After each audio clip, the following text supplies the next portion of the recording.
Alright guys, so this is the review of the GROPOW, I guess is how you pronounce it, cordless tire inflator.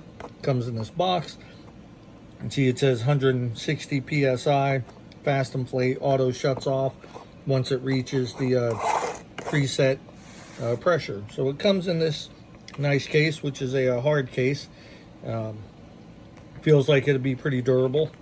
We'll open this up. And here you have the main unit. On this side you have the air hose that attaches. You have some attachments for like sports balls, and you also have the charge cord. Taking this out, of course, you have the user manual inside. So on the top of this, here's the LED light. Here's where you attach the air hose. This is a USB-A, so you can use this as a power bank.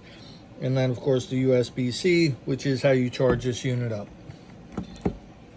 So to turn it on, we're just going to press and hold this. And you can see it defaults to a bar as the measurement, which is roughly 14.5 or 14.6 psi. So we can scroll through this and you have different modes.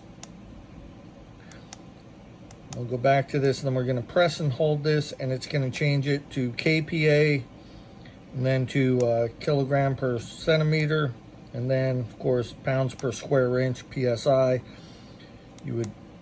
This is how you adjust it, up and down. And to turn the light on, and you can see the light coming on there, it's pretty bright. All right, so we're gonna go outside and test this. One thing I do want to mention real quick, this is actually the second unit that I have. The first unit, I'm gonna go bump that up.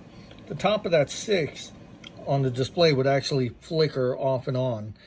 You can see a little bit of flickering right now. I think that's just more the camera not being in sync with the LEDs, but you know, it wasn't a big deal. But if the rest of the display were to go out, of course, that's going to make it pretty not useful, because then you can't set you know, your pressure amount, and it's not going to shut off automatically. I reached out to the company. They actually responded very quickly, sent me another unit, which was really good. You know, defects happen, right? And there's manufacturing tolerances. But the fact that the company responded so quickly, that actually says a lot. So yeah, we'll go outside and we'll test this out, and that way you guys can see it in action. All right, guys. So we're outside, and I'll be doing this on a 225/65/17 tire, which of course is a little bit bigger than your average sedan tire.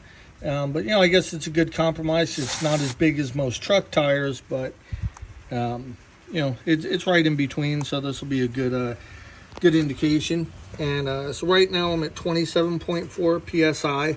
I did let some air out for this test. I do have a you know, hyper tough digital tire gauge here, and you know, this reads, the difference between both of these is about a pound difference. You know, so again, there's always you know, a little bit of calibration, you know, and margin of error. So you know, as long as you're within a pound or so, you should be more than okay. So like I said, I let some of the air out because that's low enough to where it would trigger any of your you know, dash lights, as far as like with your TPMS, to let you know that, you know, you have a tire that's low on air. And we'll go ahead and start this. You can see it's set to 36.0 psi. And so we're just going to press this. You're not going to press it and hold it. That would turn the unit off. So we're just going to give it a quick press and it'll start up. I am going to mute the sound on this just because I'm under a carport. And it's going to, you know, probably reflect the sound plus the microphone sensitivity. But it's not very loud. And I'll leave it on for a couple of seconds before I kind of mute the sound down.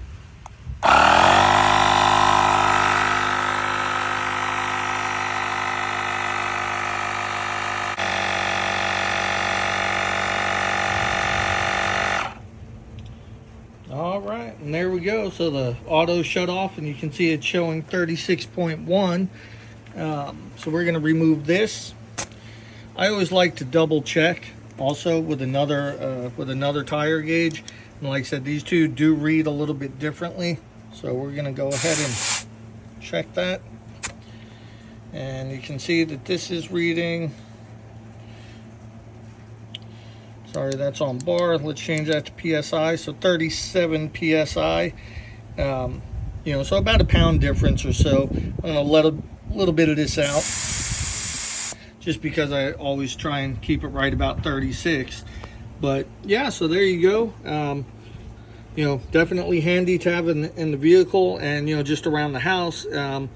You know, if you're inflating sports balls or bicycle tires, lawnmower tires, you know, motorcycle tires, certainly it's small enough so if you're taking a road trip, it'll fit in your glove box or easily in a saddlebag on a motorcycle. And yeah, so if this video has helped you guys at all, you know, please give it a thumbs up and consider subscribing to the channel. I'll see you in the next video.